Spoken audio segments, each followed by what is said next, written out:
Avant maintenant d'appliquer la deuxième feuille de cire, nous allons placer les renforts. Alors pour cela, nous allons chauffer la première feuille de cire.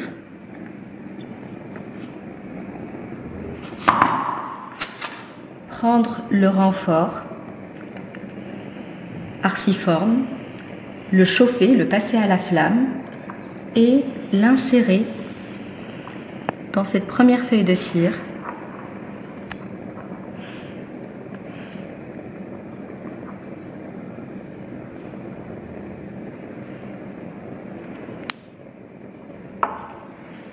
Et voilà. Donc il faudrait placer le renfort dans l'épaisseur de la première feuille de cire, mais il ne doit pas transpercer la feuille et rentrer en contact avec le modèle. Ensuite, nous allons placer le deuxième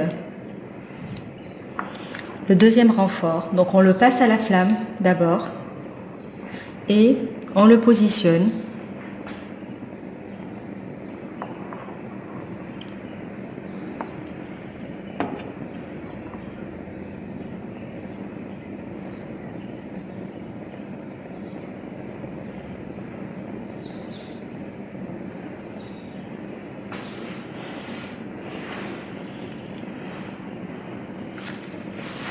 Et voilà ce que ça donne.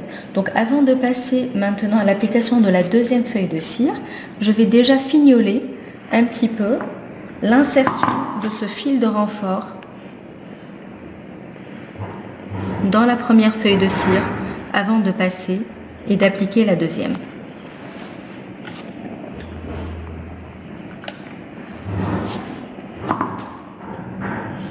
Maintenant, je positionne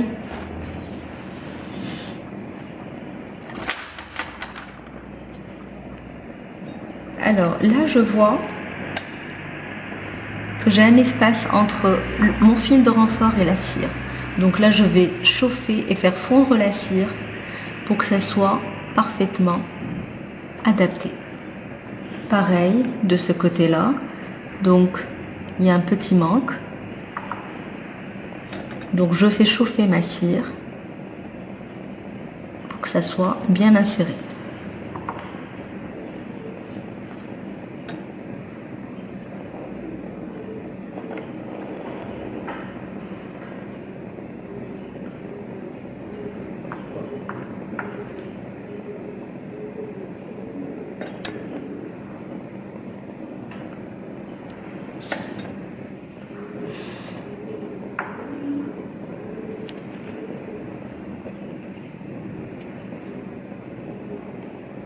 Et donc voilà mon renfort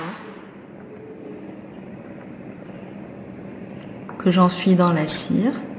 Je le maintiens jusqu'à ce que la cire refroidisse. Et voilà, il est parfaitement emprisonné dans l'épaisseur de la cire. Donc je chauffe et je passe maintenant à l'application de ma deuxième feuille de cire. Donc je procède de la même manière.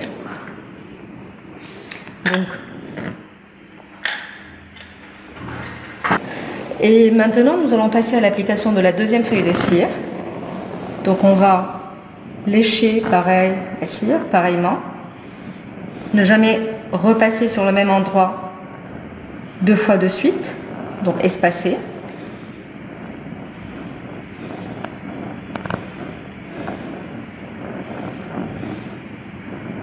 On commence à voir la cire qui se ramollit.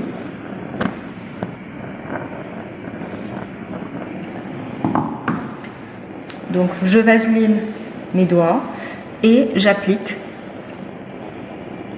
à partir du milieu vers l'extérieur. Voilà, à partir de l'intérieur vers l'extérieur. Là, ça doit s'appliquer sur la face.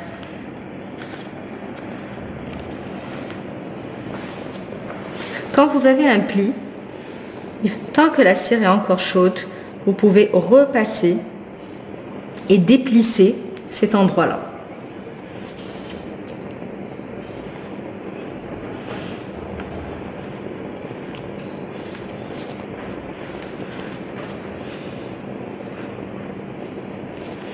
Maintenant, nous allons dégrossir.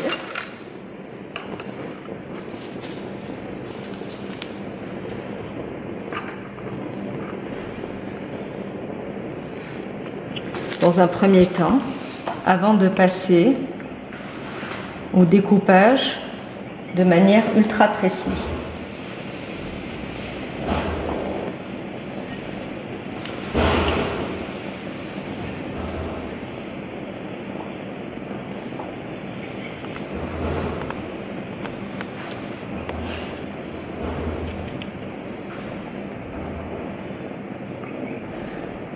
Donc derrière, je découpe à la limite de la maquette.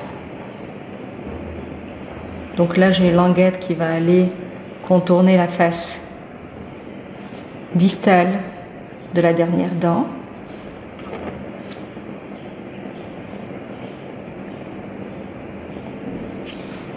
Voilà, je découpe, je dégrossis.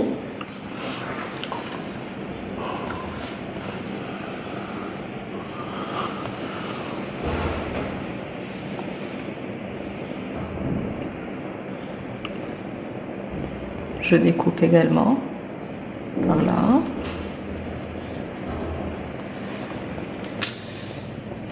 Alors là, pour m'assurer que c'est bien appliqué, je chauffe, j'applique. Alors quand je vois que la cire commence à ne s'applique pas parfaitement, ça veut dire que mes mains sont secs, je revaseline. Et comme ça, je peux travailler et glisser sur la cire sans problème.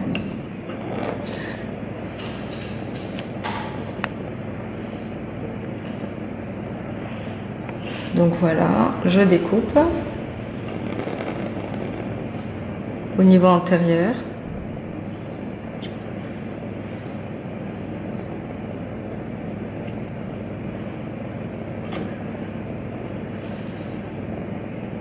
Donc je dégrossis dans un premier temps et je vais retravailler mes limites dans un second temps.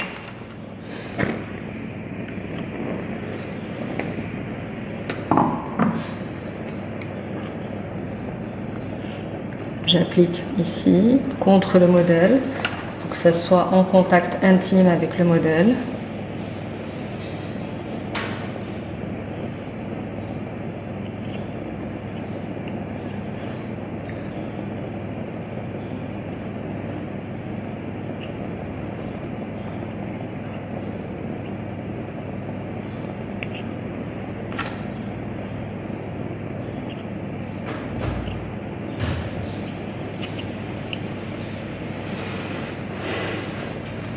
Donc voici le dégrossissage qui a été fait. Maintenant, on peut aller au travail de chaque limite. Là, pareil, on va découper au tracé bleu que l'on voit par transparence.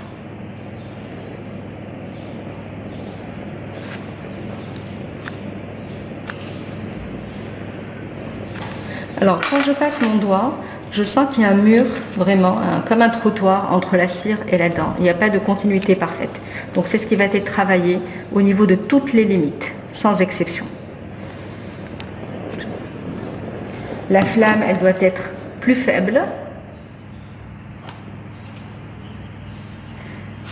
Et il y a différentes manières de travailler. Alors comme je vous ai montré tout à l'heure, c'est soit en appliquant une force de manière à ce que l'excès soit expulsé vers l'extérieur.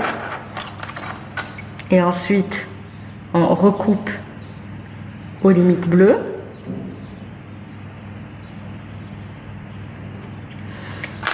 Ou bien, d'autres vont aller vers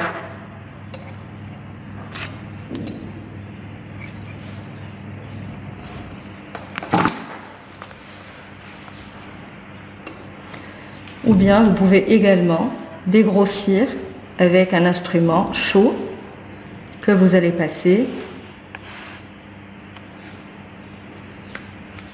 Donc voilà, avec un instrument chaud, vous allez passer et ça va désépaissir. Donc chacun va trouver la technique qui lui convient le plus.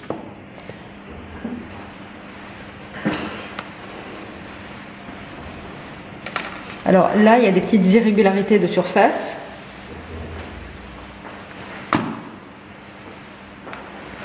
Donc je chauffe. Et quand je passe mon doigt,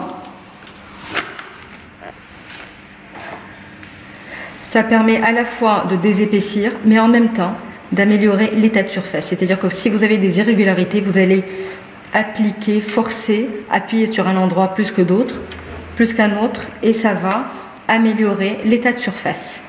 Moi personnellement, ma préférence, elle va vers cette technique-là. Donc chacun va faire l'expérience et trouver la technique qui lui convient le plus. Alors ce travail-là doit être fait au niveau de toutes les limites, de manière à obtenir des limites parfaites.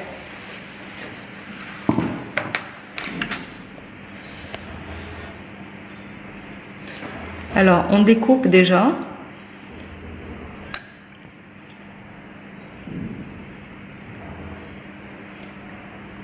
Au niveau du tracé bleu. Il ne faut pas avoir un manque, il ne faut pas avoir d'excès non plus, et il faut que l'épaisseur de la maquette d'occlusion soit en moyenne de 2 mm partout. Là, elle est un peu épaisse, donc il faudra la désépaissir.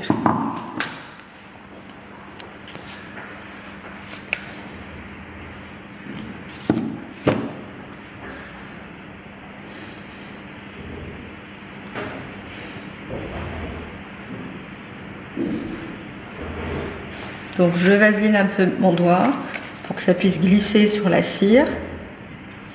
Je rechauffe et j'appuie pour réduire l'épaisseur et les excès vont aller vers l'extérieur et je recoupe après.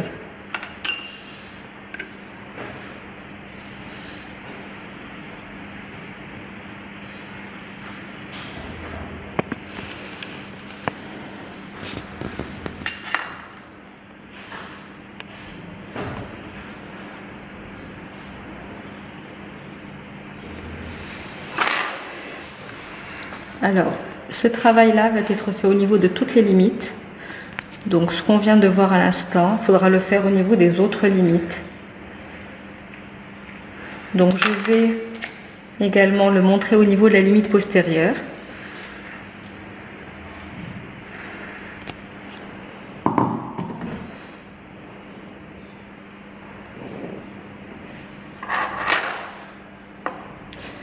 Alors, comme j'ai dit, vous avez les deux techniques. Soit vous chauffez un instrument et vous allez le faire passer au niveau de la limite pour qu'il y ait une continuité entre la maquette et le modèle. Ou bien, vous pouvez également gratter à froid. C'est une technique également. Gratter à froid la cire.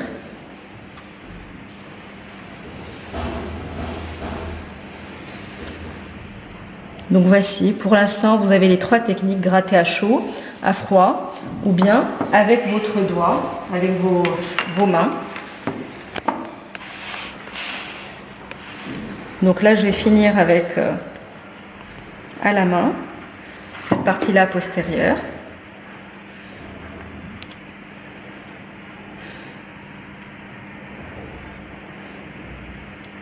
Et voilà, là, on ne sent plus de différence entre la cire et le modèle. Nous avons une continuité parfaite. Donc le bord de la maquette s'amincit jusqu'à se continuer avec le modèle.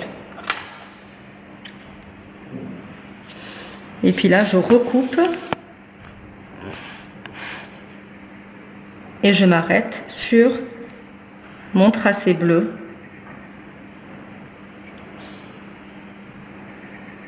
Direct. Puis maintenant, nous allons passer à la troisième étape qui est la mise en place des bourrelets.